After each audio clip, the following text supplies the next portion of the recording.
Good morning, everyone. This is Professor Rahh, the Conscious Corner, along with Joe Hembrick, and we want to welcome you to the show. This show is one in which we speak truth to power, and at the same time, we distort the liars and the motives of the truth, the ones, the fake news and the lying news. Lying is a part of their breathing and part of their lifestyle from their beginnings and all the way up to today with regards to the dominant culture and the dominant system.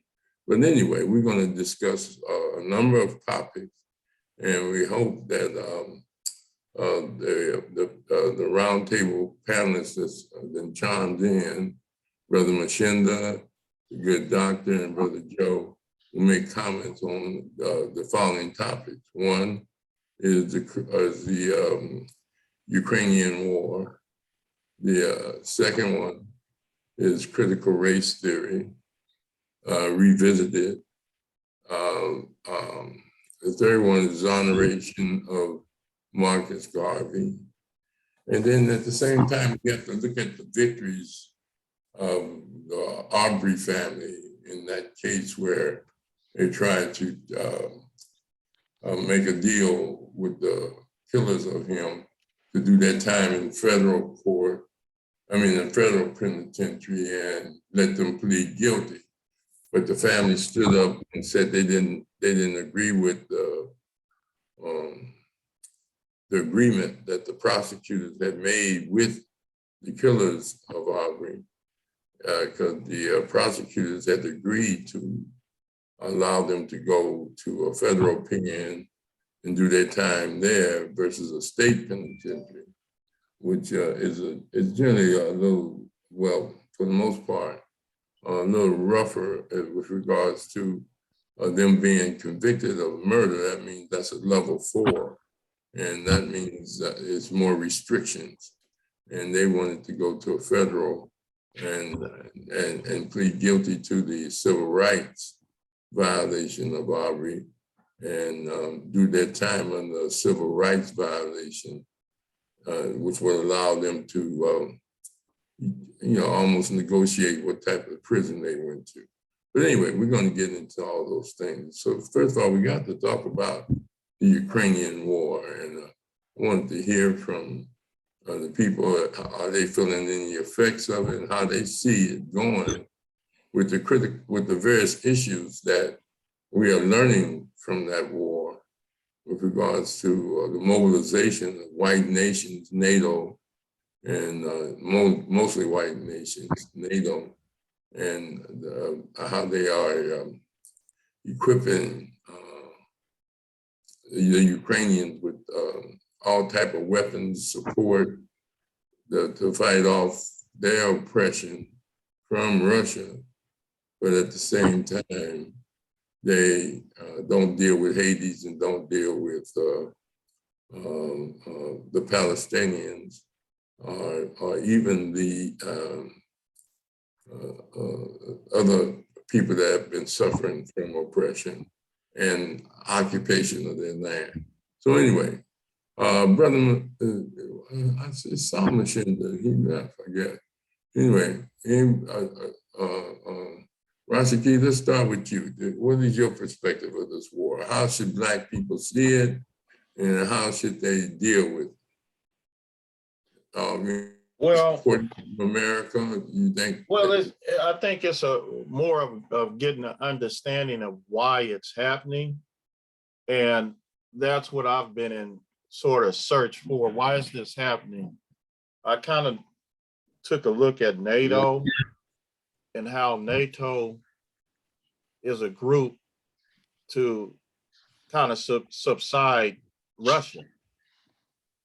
And then maybe you can answer this. I was going to look it up. Is Ukraine a former territory of Russia? Yes, it is. Okay, so therefore, if they're not a member of NATO, but if they were to join NATO, that's a strategic move for NATO against Russia. So from what I'm kind of gathering and understanding is that Russia is not going to go for Ukraine being a part of NATO because they'll be in a strategic position to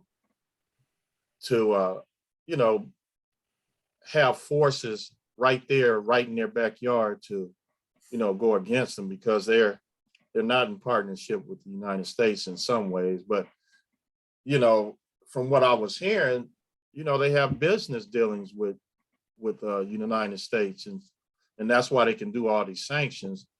So it's to me, it's a strategic move by Russia to make sure, they're not Ukraine, the territory is not a threat to them.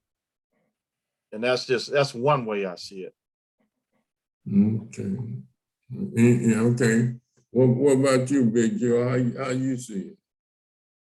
Well, it's white on white crime is how I look at it.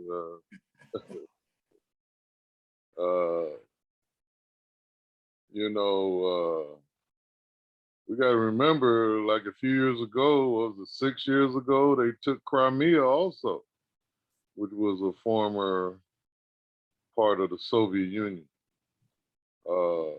Stalin and all them put that together. I have to research to see what was going on prior to communism rising up in Russia. The Bolshevik Revolution. But those Ukrainian folks, to me, showing some heart by what they're doing, because it's like you're going up with a slingshot versus an AK-47 in terms of the weaponry that's on both sides. And there are a lot of Ukrainians that already live in the United States. These two former boxers, the heavyweight champ, those brothers, they're Ukrainian. There's some basketball players that are Ukrainian. So this dog is barking. But anyway, matter of fact, this is what I saw that was a trip on a couple of news segments. I saw a couple of sisters trying to get on the train. And I heard from someone else that they denied them access to get on the train in order to go to Poland to get away from the bombing and whatnot. I don't know how true that is, but I did see a couple of them on the news segment. I was shocked. Like, dang, there's a sister there.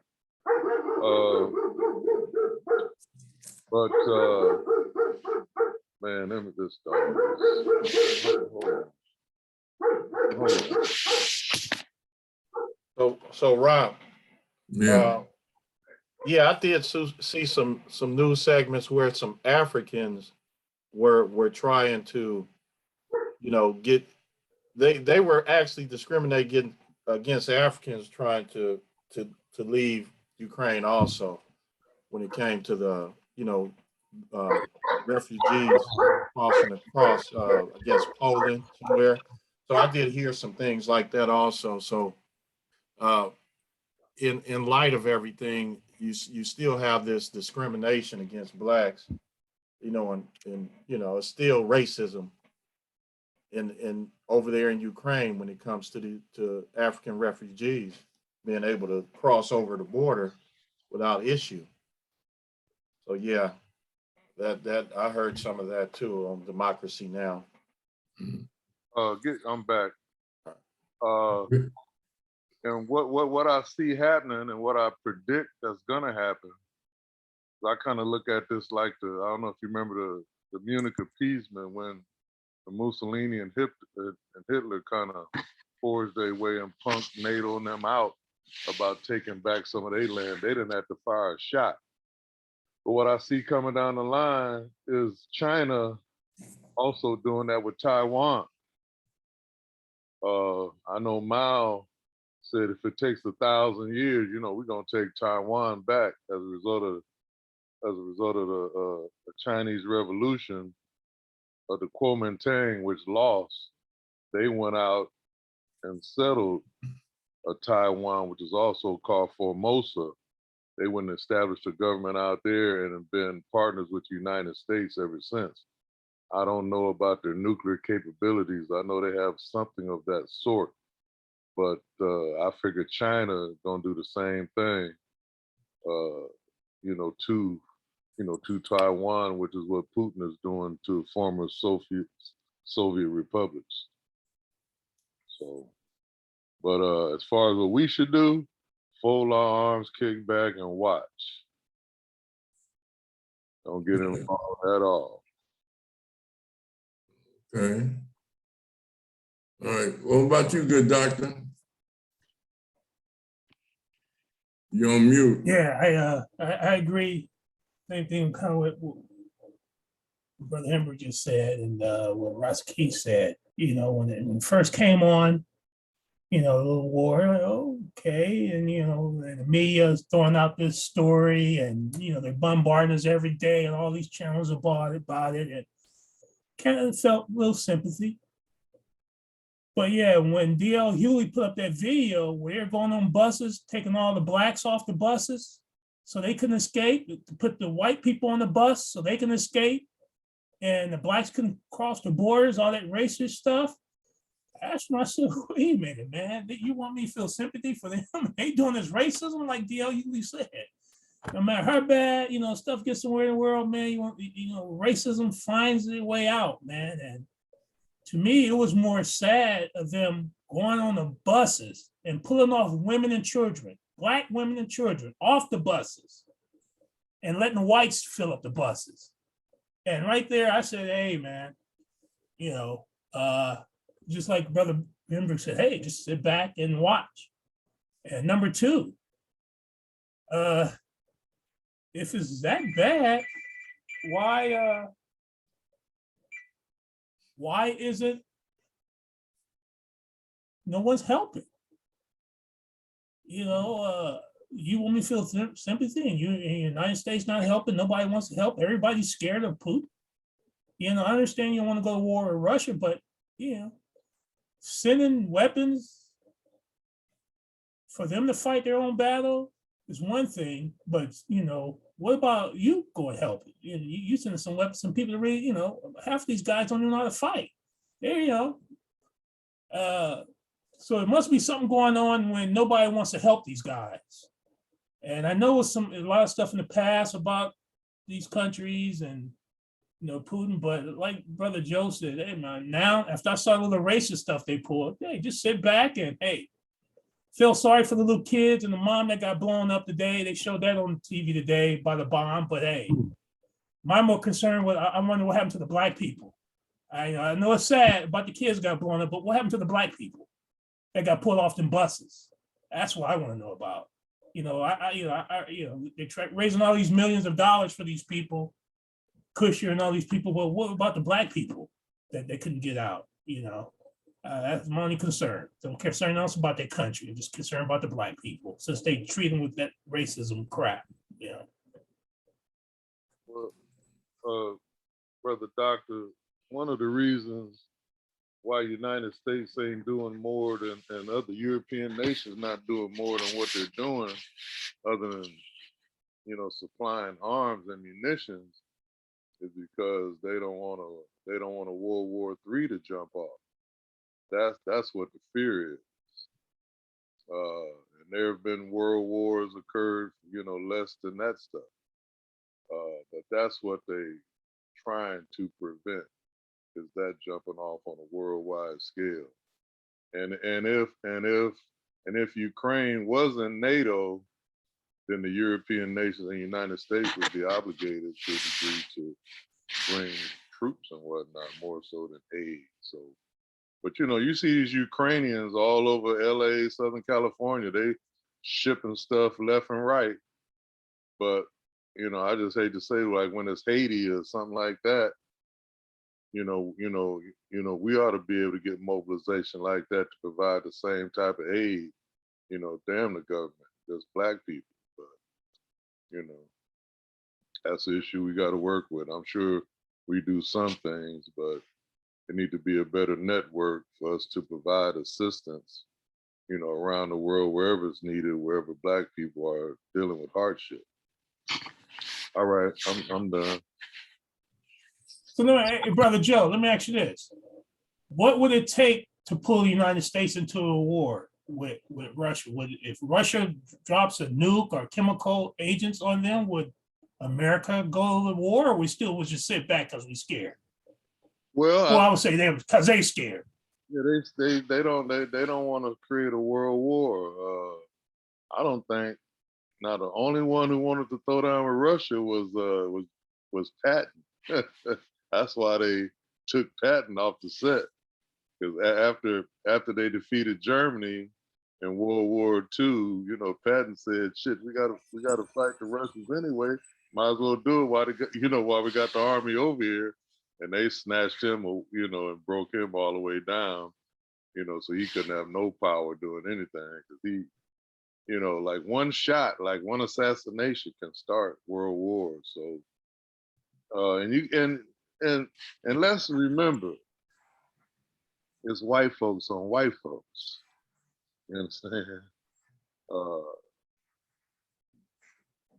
They will do anything to other people of color, and you know, like the so-called Jews, what they was doing to them, what they've done to Africans, Native Americans, but when it's them on each other, they can get really bloodthirsty.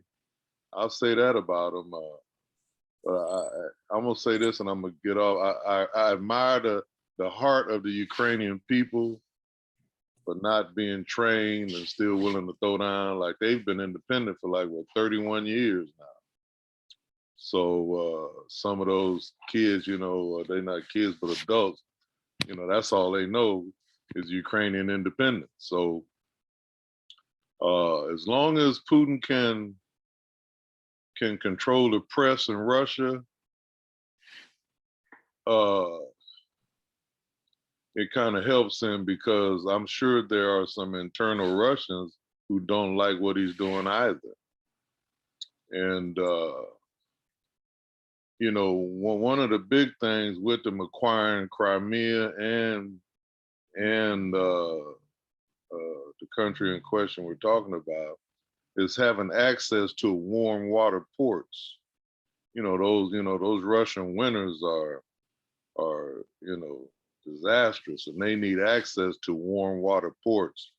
That's one of the reasons why they need that territory of Crimea and Ukraine. All right. All right, appreciate what's been said, if I understand correctly. We as an African people must be concerned with the well-being of the world and all that's in it. And war anywhere affects people everywhere. So when you look at, as Joe rightfully said, there's about 30 countries that make up NATO, the National Atlantic Treaty Organization. And they're mainly European. There's some Asians in there, you know, mainly European though. And they make up a European ethnic groups. You know, Poland, yeah, whatever, you know, they get all kind of white ethnic groups, but they form this alliance to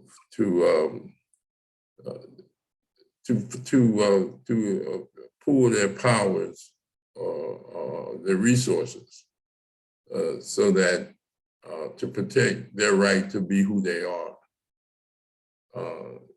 and to keep other people from attacking them or changing them. Other white people, you know, you respect each other's borders. The treaty was not just to keep Russia from attacking them, but it was to keep them from attacking each other and expanding their borders that were part of the North Atlantic Treaty Organization, and the imposition of external powers coming in and having a unity with regards to one is attacked, all is attacked. But understanding NATO and understanding of the war is two different things. Right now, we're feeling the effects of the war at the gas pump, and we're going to be feeling it with other energy and other forms of attacks, such as cyber attacks, that you don't have no borders, and so we as a people must be prepared. We're against the victimization and indiscriminate abuse of power or war. War means the total destruction of people. Police are trained to fight, and military is trained to annihilate. So you have to look at this as a serious thing. These are two nuclear powers that are about to go to war. Ukraine had about 5 nuclear plants in their country, and they mainly deal with energy, electricity, and power. Nuclear power is what fueled them. Now, getting back to this issue of us, I think that Rahh and Machinda and them always maintain that racism, according to Neely Fuller and Francis Cresswell Seen, and along with other scholars, racism is a global dynamic. So even though there were Africans living in Ukraine and living in Russia, they got Black Russians, but they're African. Some of them have mixed marriages and things of this nature. And as far as them blocking, what they had was a 2-track system. One for the Ukrainians to leave the country, one line, and another line for non-Ukrainians and non-citizens of Ukraine to leave. So then what happened was the Africans, they weren't even allowing them to get on buses until they took a position. And their position was, if we don't get on the bus, nobody's getting on the bus. And when they took the women off, they said, if the women can't go, ain't nobody women going. It's the African women. So it's not just what they were doing to us, it's always what do we do back? And we resisted. And we used our ability to get it in the news. And so they changed the policy. But it was through struggle, and we look at it and we say, well, we ain't doing nothing. Yeah, we be doing things, but it don't make the front page news. You have to read the whole article to find out, was there a reaction by those Africans that they were discriminating against? And there was, and they took a position. And then at the same time, you have a lot of Black people that's, pro-military in this country. And many of them have joined the Air Force, joined the Navy, and they do a good job with washing their brains.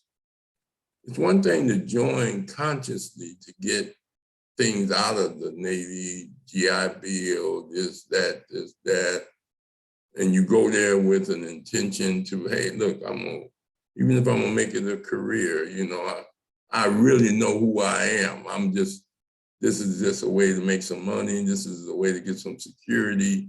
You understand? I ain't buying into, let's make America great again, or I'm an American, because Malcolm said this. The hypocrisy, it's not that, and see, right now they're not fighting for Ukraine alone. They're fighting to save freedom, as they say, democratic See, what it is, Russia and Ukrainians are the same people.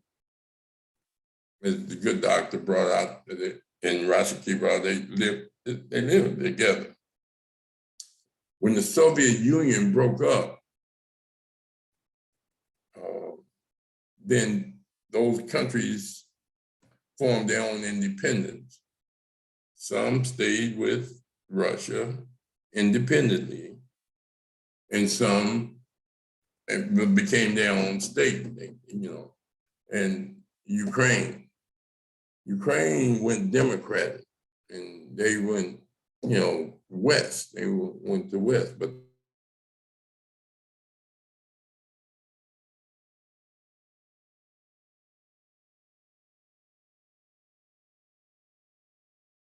there and gave them X amount of time to get them out of there.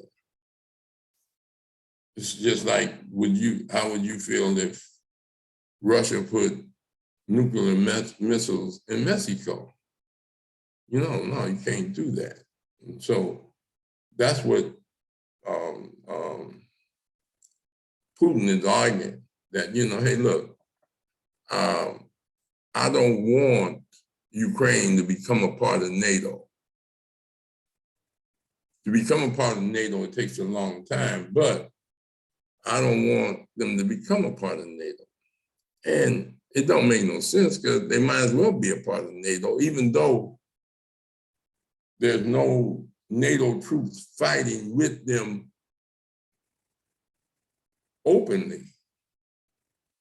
But I'm pretty sure they're doing some covert stuff. Second, that they're giving them so much weapons that Russia was supposed to be the second strongest military. As America, Russia, and Israel. Those are the military fortresses. It's all about economics and land, as Malcolm said, the landless versus the landlord.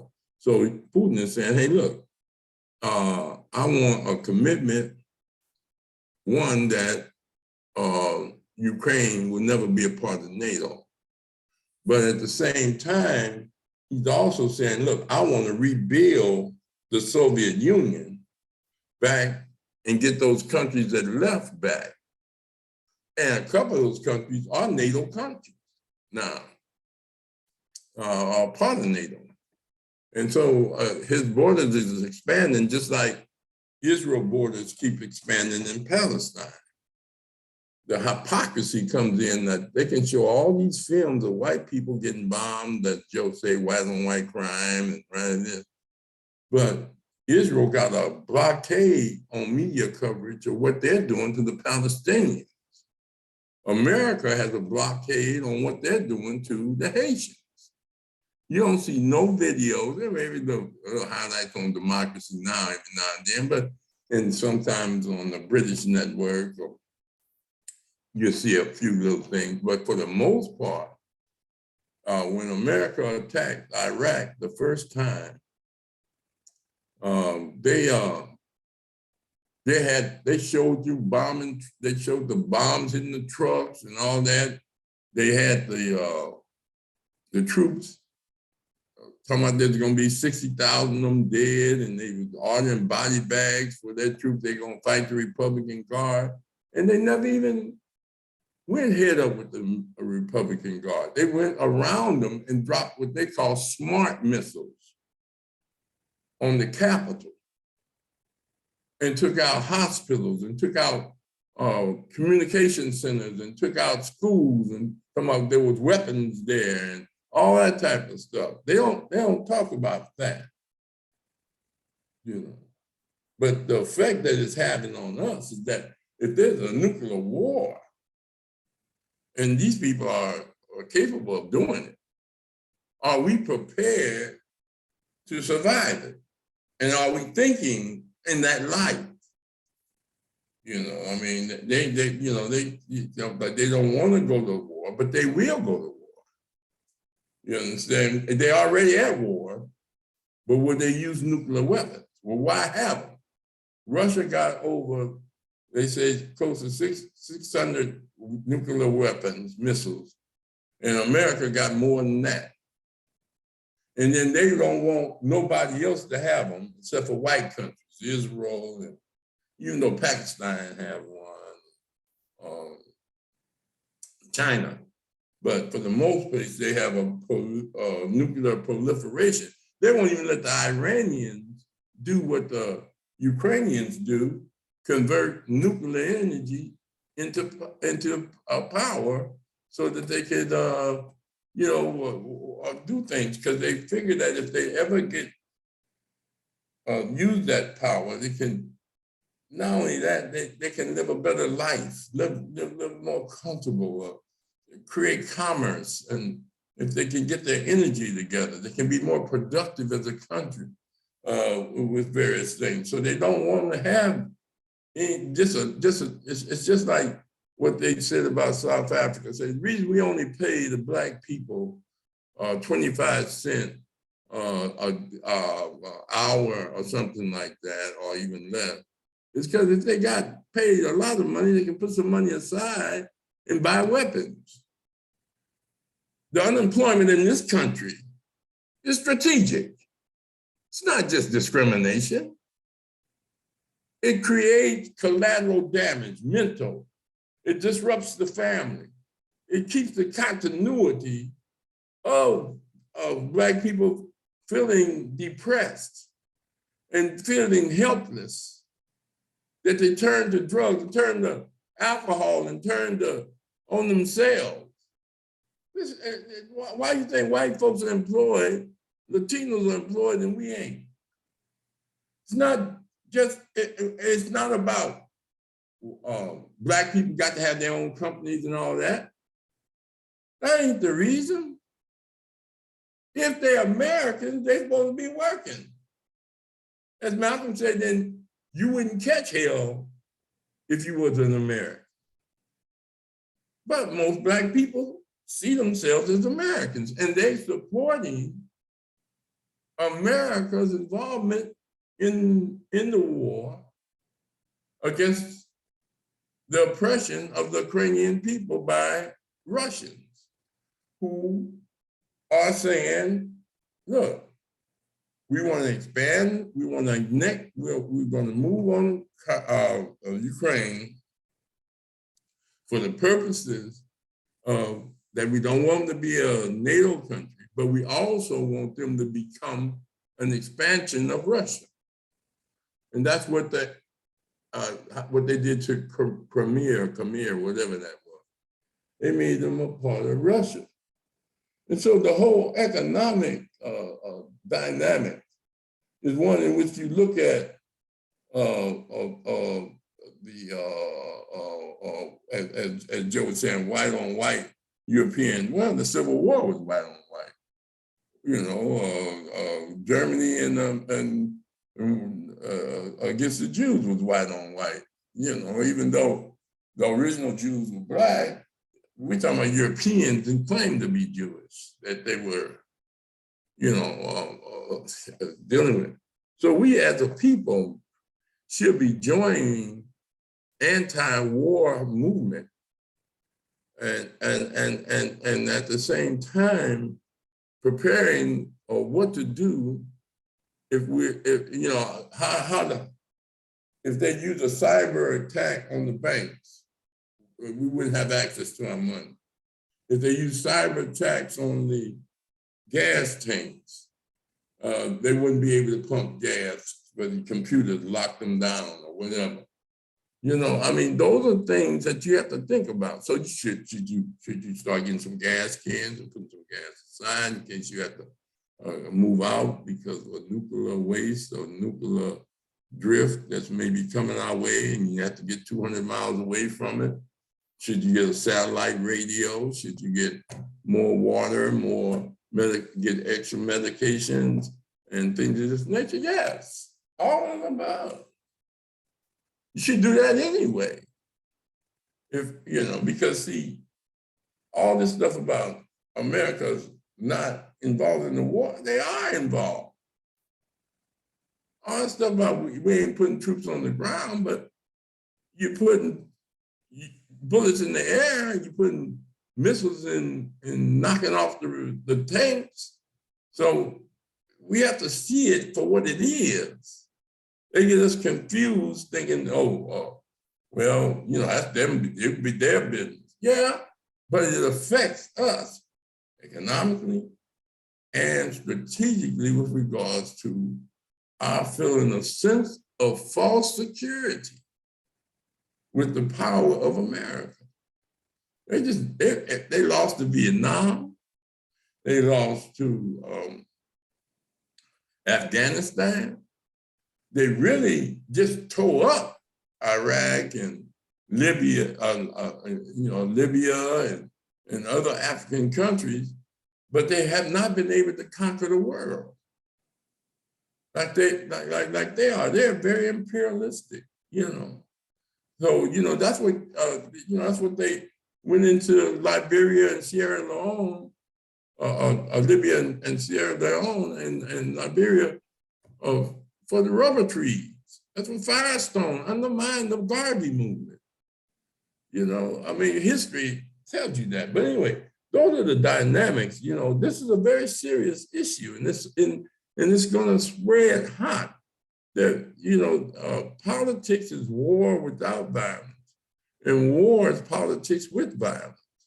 And when yes, Pastor Rahh, before you switch over, did you talk about the sanctions and the effect of the sanctions that they putting on them?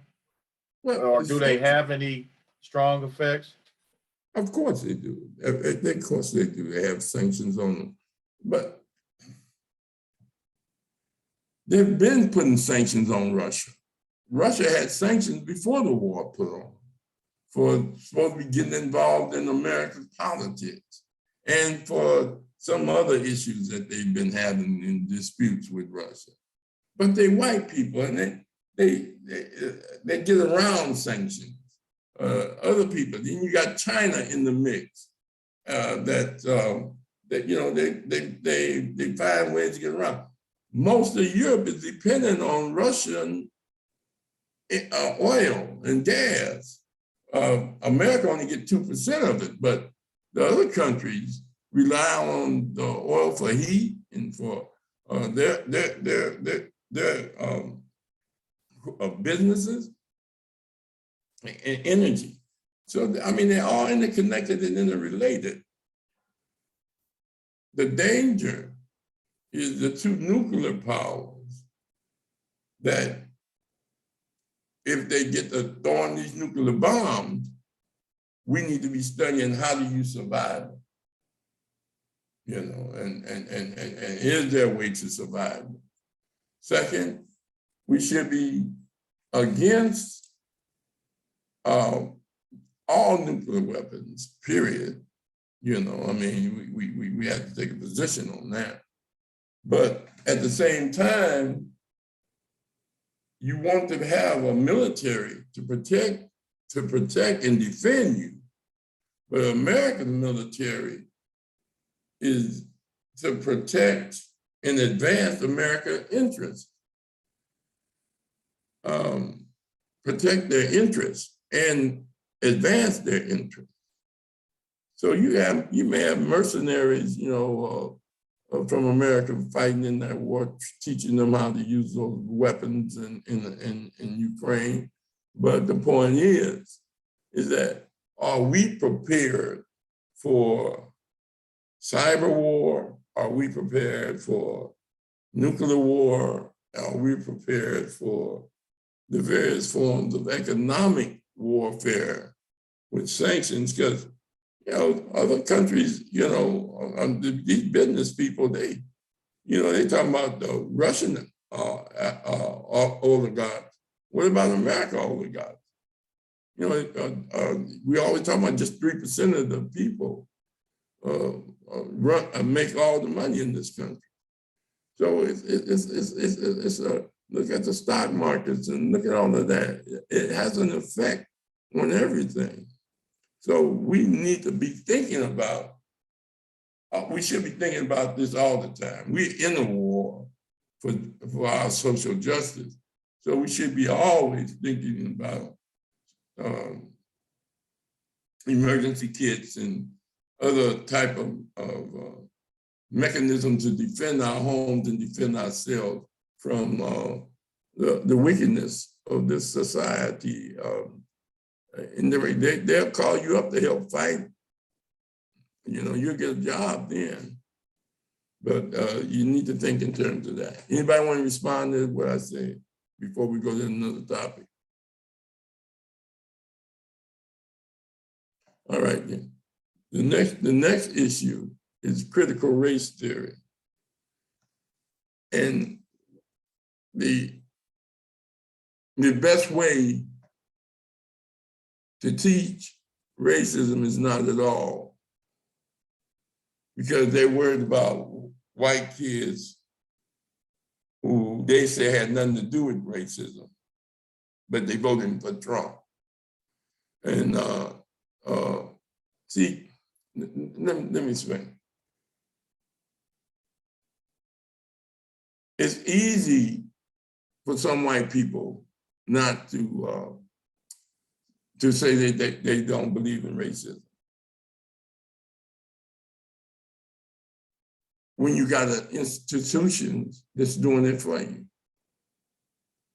So you can say, personally, I'm not racist, but institutionally, you're benefiting from it. And at the same time, you can say, well, you know, I didn't start slavery, but you did. You are here with the prison industrial input complex. You're here with the redlining and the destruction of gentrification of Black communities. So even though you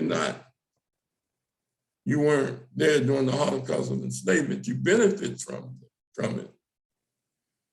And you know, the hundreds of years of free labor. And at the same time, you benefit from building court systems, the distribution of goods and services, and administration of justice and public policies and things of that nature. So that critical race theory is very important. Is there any comment anybody want to make about critical race theory that they heard or what they see before I go on? Rashaki? You're on mute. No, I'm listening. Okay. What about you, good doctor? Same here, same here. What about you, Joe? Well, you know, critical race theory is, you know, just oppressor not want to talk about what he's done to oppress, basically. They talk about they don't want the white kids to feel bad. Well, they talk about slavery and stuff that was done to the Native Americans, and kind of about them feeling bad. But it's just another way of not addressing their transgressions, basically. That's all that is. You would be saying that slavery was fake news if it was up to Channel 11 and the Trumpites, you know. So, you know, go to school boards and the, you know, the state, you know, education systems, you know, they do stuff like that. Although we got a brother that's the superintendent of education in California, but that ain't gonna mean nothing. You know, those you know, those local boards are not gonna allow any of that teaching to go on. Yeah. Anyway, and I just like to mention that China, you know, China's in the mix as far as powerhouse nation militarily. And I just hope that the Asian It's like the Latin American countries together, the European countries together. I really fear those Asian nations getting together, which they've never got along, hallelujah. But if China, Japan, North Korea, folks like that ever united, I think the rest of the world would be in a world of trouble. They got the numbers for sure. They got more people. I would venture to say discipline. In that, I don't want to say fortitude or heart, but you study those Asian arts and the spirit of Bushido. They have that. So, but anyway, if you go, back ancient enough on all of it, it was black people there first before any of these folks rose up, and the history bears it out. I like to mention a book right quick, Black Star Over Asia, written by the brother who died, the British historian, what's his name? Ivan Van Sertima and Runoko Rashidi. That's an excellent book that shows the African presence in all these Asian countries, the initial presence of man. Anyway, I'll go and let you go on to the next topic, Doc. Well, let me just summarize why critical race theory is coming into question. See, when your policy is domination, degradation, and deprivation of a people, you can't, you want to control the narrative. You want to be able to define what should be taught and what shouldn't be taught. And you want to exercise your power to institute a narrative in certain states that this shouldn't be. This is like what Dr. Karenga and Wade Nobles always say. It's a unique power to have someone accept your definition of reality, even if it's to their deprivation. That's a powerful power for people to define reality to you, and you accept it, even if it's to your deprivation. Second, that's one reason why they on this critical race theory. The second one is white folks love to be praised, and they hate to be criticized. They don't want people, regardless of how negative or whatever they do, they still want to be praised. It's like a rapist. They tell me you love me, or I mean, these are sick. This is a sick people. So critical theory, racism, critical theory criticizes white folks. They hate that. They have a romanticism of getting people to love them because they provide them goods and services and administer justice to win them over. Second, besides wanting to be praised, they, as I said, want to control the narrative of definition of reality. And then at the same time, you're dealing with people that are unapologetic for their mistakes and their misuse and their abuse of people. And then the other issue is that you're dealing with a psychological disorder. When people hate you that you have done nothing to, or abuse you, or separate you, see you as just a source of entertainment, sex, and labor, and military exploitation. You can fight my war for me. You can make me holler at basketball games and football games, gladiator sports. You can entertain me. Your women can get up and flash all the flesh in the world. You know, just show me some booty, show me some stomach, show me some lips, show me some lipstick, look like a red light 20 miles away. You know, this is what you see, your sexual objects, men, women, and children are black. They ain't just the women. You know, almost all those black news commentators on MSNBC and CNN are with white men. You understand? And you know, and loving it. You understand? The priests, well, you know, what they call child trafficking. They travel all over the world to have sex with 13-year-olds, 12-year-olds, 9-year-olds.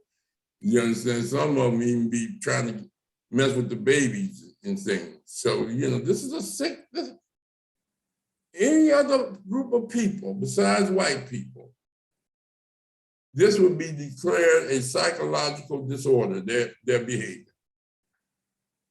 If we, I mean, it would be like, you know, hey, it'd be a psychological disorder. But because they empower, they have what they call, Dr. Naeem Akbar called democratic insanity. If we all vote for it, it's sane, no matter how wild or crazy it is. You understand? So it's a unique dynamic, this critical race theory. One control the power of definition, and second, they hate being criticized. They want to be praised. If critical theory was praising them, they wouldn't have no problem with it. But if it's breaking down their faults and their contradictions and their hypocrisies, as Malcolm pointed out, hey, they don't want to hear that. You know, they got an inferiority complex. You understand? So that, you know, those are the issues that we get. Like, and then their behavior is a psychological disorder. You understand? And any practicing doctor of psychiatry and psychology that would evaluate them would say, yeah, this is a social psychological disorder. They organize, what they call the patients, and took over the state asylum. That type of dynamic. Anybody want to respond to those comments? All right, we can move on. Go ahead. Yes, what you just laid out the last 10 minutes is so true. And see, this is exactly why we need to do what we're doing, because we talk about mental illness. That's a severe mental illness. And then what you said that was so critical and so on point is, why would they want to do all of what they're doing and we haven't did anything to them? Not one single thing. So it's really phenomenal. You're freezing up. We can't hear you. Your words ain't coming out. Oh, can you hear me now? You're still breaking up. What about now? That's a little better. Yeah, because it's, what we're saying is so true, It's, but no, that was a great analysis of the psychological issues that we're faced with. And then to turn around and we try to be exactly like them. I got a paper on the website called "Why Do You Taste the Devil?" Mm. And I encourage everybody to read that, because why it's a heck. I think you said this in another way. It's a heck of a psychology to have you come from a state of being a righteous person, and then all of a sudden, by the dominant culture that exists, and then turn you out to be like the dominant culture. That's just ridiculous, And it's happening. It's ongoing. How people chase something that's immoral. Mm. It's just it's mind boggling. So that was very critical what you just said about last 10 minutes, Rahh. That was people need to hear that. Yeah, but So, see, what's so cool about the psychological thing is the more you act like them and the more you become like them and think like them, you start getting their illnesses, their social illness, their psychological illnesses. And you be thinking you sane. You understand? Because they do crazy stuff, you do crazy stuff. Look at alcohol and drugs. I mean, there shouldn't be no alcohol and drug abuse. I ain't saying people shouldn't have little stimulants if they want to. But we're talking about the abuse of it. They're making it available for children.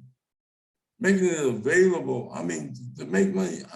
Living off of other people's misery and not feeling bad about it. That's everything. And so, we look at the dominant society. They believe in domination. That's why they have all these weapons. Nobody else want to rule the world. Most of us just want to live in it, comfortable, on the planet. The next topic is climate change, which is a big thing. People, the majority of us, well, if the white folks ain't doing nothing about it, I can't do nothing about it. But hey, you got to take a position on this. You got to prepare for climate change. You may not can stop it, but know the catastrophic things that are happening. People acting like that. The fires just come on television. They just acting like the weather changes, the fact that you don't see bumblebees no more flying around, butterflies. You don't see the ocean used to be blue. You can find seashells and on the beach and the water was blue. And now they tell you, don't go in, don't go in. You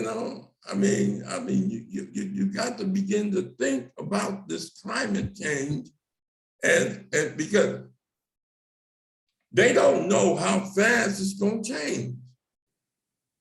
It's changing. And they keep saying, oh, it's going to get worse by 2030, 30 or 22, 30, 30 or something, all that. But they don't know. You see? But you have to pay attention by reading nature, as Joe said. Read nature. Don't listen to them because they're just greedy. They don't care, hey, they're the one that's causing the problem. They ain't going to admit they're causing climate change. You understand? They fight it. But anyway, anybody else have any comment? As I'll say again, Urugu. Explain that. It's the powers that be that want to destroy nature and keep disharmony and disunity throughout the universe. It's a Dogon mythology. And the figure Urugu is a little shriveled up white man. And that's what they call Urugu. And that's what his aim is to do exactly what's happening. Destroying nature and keeping disruption throughout the universe. That's weird. I'll find that book hopefully before the show's over. But the sister is written by a sister named Hembrick Nye. She wrote that as her dissertation as a student for Dr. John Henry Clark when she wrote it. Yeah. Hembrick Nye. To George, can you hear me still? you see it on the screen? No, that's not her. Is that her? No, that's not her. But it's about climate change. Oh yeah, I see. Yeah, I see the climate change. Yeah, and I just want to say, as part of the psychology that you were describing earlier, if you look into the main one that's practiced in the United States, you'll see that that's a part of it.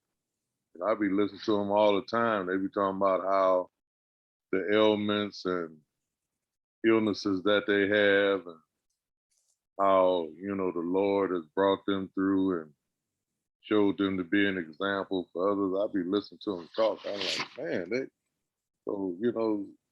they really got some mind issues about, what's going on. But it's ingrained in that too. And that's what religions are. They're just to try to control society and control the mindset of the people that are practicing it after they beat you into accepting it. Just don't, because the world was nature at first, and all of them, the main three are male chauvinist murder cults. Actually, they were male chauvinists, kicked the women to the curb, and murdered a whole lot of people. So, and I would just like to say this about us here: we too much suffer from the illusion of inclusion. I've said that quite often on this show. And that's what we do. We suffer from that illusion of it. And when they talk about us and them, they ain't talking about us, but we think they are. And they'll show you every day that you're not. So we need to get busy, about our own business, to the best we can. We gotta exist in this society some kind of way, but we need to be about our own stuff. You know what I mean? Some kind of self-reliance.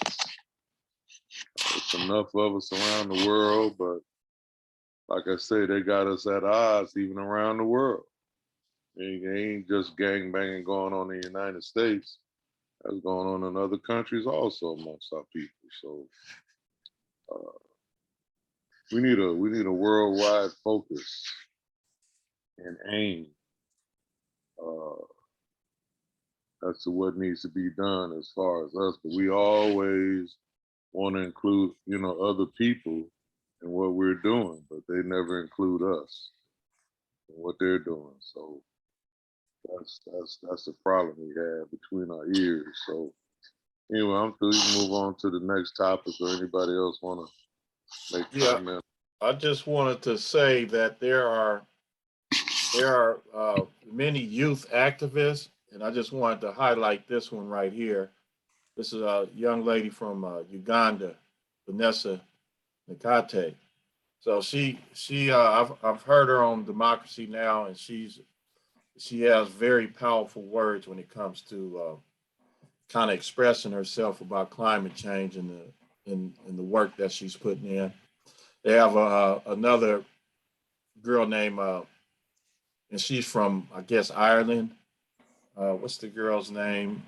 Greta Thunberg. She's very popular, and they're pretty powerful in their speeches and what they're saying. So there's a lot of youth activists around because they know that they're going to be the future of our generation. They got they're the extension of us. So they're really bringing it to the forefront about climate change. All right. That's a good thing. It's good to have young people discussing it. But we got to have everybody discussing, because it's, a lot of young people, voices are heard, but very few people pay attention to, as Joe was saying, how the churches, they talking about, you're gonna fly away without wings and live and see all your ancestors and all of that. And it's really stifling and polarizing people mentally from seeing, they're seeing the world through spirituality. And that's good to a certain degree. You need spirituality, but at the same time, it shouldn't be a corrupt spirituality that robs you from seeing reality in front of you. It's one thing to say, well, if God take me through with COVID, that's one thing. The last thing you don't want is COVID to send you to God. You want to die of old age. You don't want to, die prematurely and live a good life. A wholesome life, and that's not easy. It's a challenge. Any other comments? Yeah, I got one, another comment just like you just mentioned. Go ahead. Can't hear you, Joe. You there? That's what I need. What's that? A specialist in bone instead of a preacher praying over you after you get hit by a bus. Well, it's not easy. Well, Hembrick, can you repeat that? Because we couldn't hear you. Oh, you couldn't? Well, this No. Dr. Joseph Ben Yagin. He's discussing religion and belief and knowledge. He said, if I walk across the street and get hit by a bus, don't bring some chicken licking preacher over me to pray. Go find me a specialist in bones. That's what I need. You hear me? Yeah. Well, that's one way of looking at it. I mean, that's the way he look at it, but most people, they don't see it that way. It's unfortunate that they don't, but they don't. They just don't see it that way. They see it through in terms of the reality that God don't put nothing on you can't handle, and that, I mean, people always question the origin of life, and do you come back in life like Jesus and all that type of stuff? People have always, those are stories and things.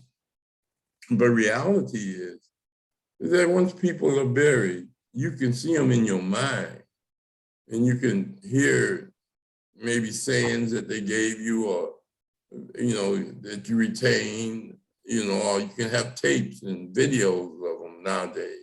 Pictures, they used to have pictures only or drawings, but and that they are alive as long as you remember them and call out their name, as the African proverbs say. But at the same time, it's very hard to find people that was here 100 years ago, well, 200 years ago, that's still living. I mean, or that said, I died and came back.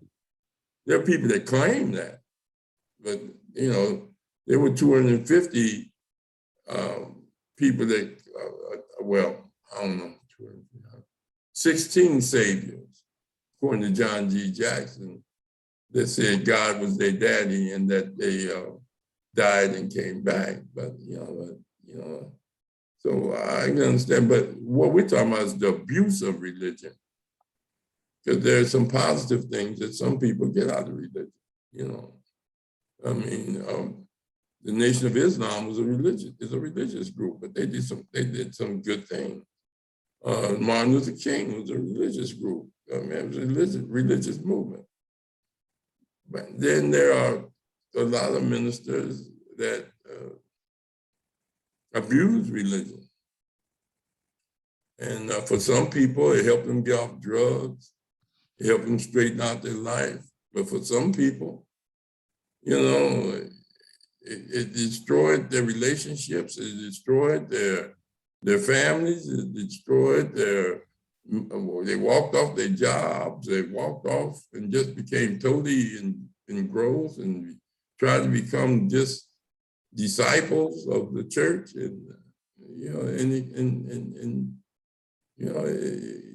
know, people take advantage of you. There are people that sign their property over to churches and temples and synagogues, and not their family, their church. You know, that's been an issue all throughout the first organizations, spiritual organizations. I mean, most people believe that, as Malcolm said, religion should be between you and your God, not, you know, one in which you come together.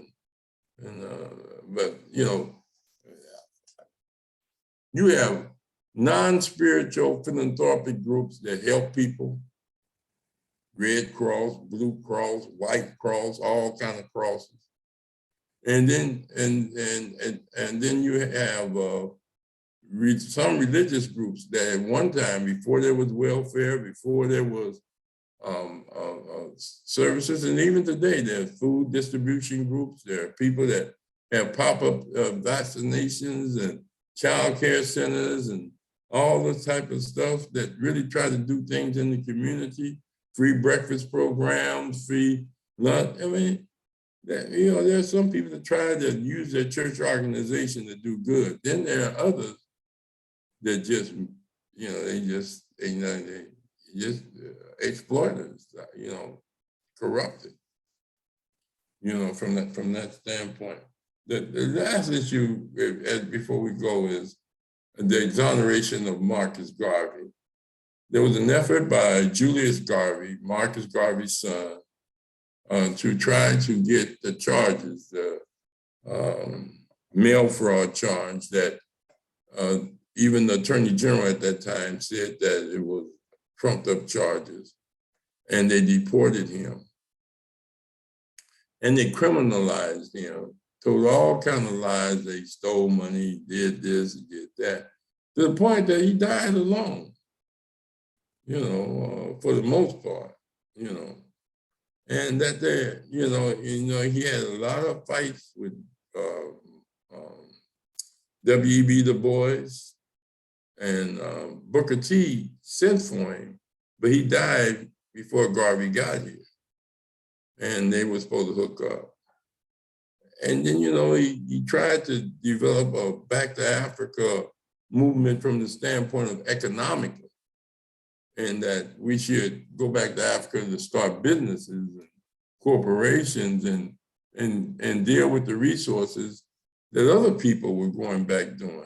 And he ran into a lot of issues there, and that's when they sabotaged his black line and his boats, and he never went back to Africa. But he, you know, he was from Jamaica. He was a journalist. He was a religious person. He built the biggest black movement in the history of America without radio, without TV, without internet, none of that. You know, he had a military and a nurses brigade. He employed over 3,000 Black people and got them thinking about economic independence. And most of your Black nationalist organization took his philosophy. The Nation of Islam took his philosophy. Malcolm X's mother was a Garveyite, and his daddy. And so, you know, we got to give him praise and recognition that many of our young people don't even know that much about Marcus Garvey, but they should know, because what humans have done before, they can do again. And Marcus Garvey coined the phrase, race first. Are there any comments?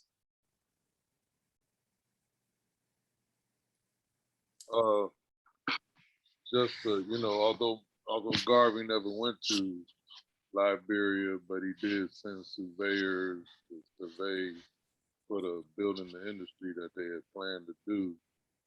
And initially the Liberian government, which were descendants of former slaves from the United States, were inviting him with open arms and everything. And then the executives, CEOs for Firestone Rubber are the ones who pulled the plug. And because they had sailed there with a lot of equipment. And when they got there, the Liberian government would not let them unload the ship behind what Firestone Rubber had done. And like all of these corporations, they get their natural resources from Africa. The Africans are not in control. Mm. Like most of the rubber down in the Congo, where they massacred 10 to 15 million Congolese people behind rubber. Anyway, that's all I got to say tonight. All right, well, hey, we want to, Rashaki, you want to go over what's coming up Wednesday? Yes, let's take a look. So we got Sandra Rogers coming back on for a second time, the wife of Peter Rogers, who introduced Peter Rogers to us. And Peter Rogers is a team member of ours, and you might as well say his wife is too. So she's coming on. She did an excellent show months ago, about 8 months ago, 9 months ago, informing us about the public health issues that plagues the Black community. So she will give us some more of that information, and I'm looking forward to that. So she'll be on Wednesday. I'm looking forward to it too. Anybody else have any other comments before we sign off? All right, we want to thank everyone for listening in, and really thank you for the in-depth discussion and courageous questions and comments that everyone has made. Rashaki, we'll see you Wednesday on the Each One Teach One Community Education Network this Wednesday, and we urge everyone to tune in and get this truth and reality of where we are on critical issues that affect our lives. Asante Sana. Right. Conscious Corner, each one teach one. All right.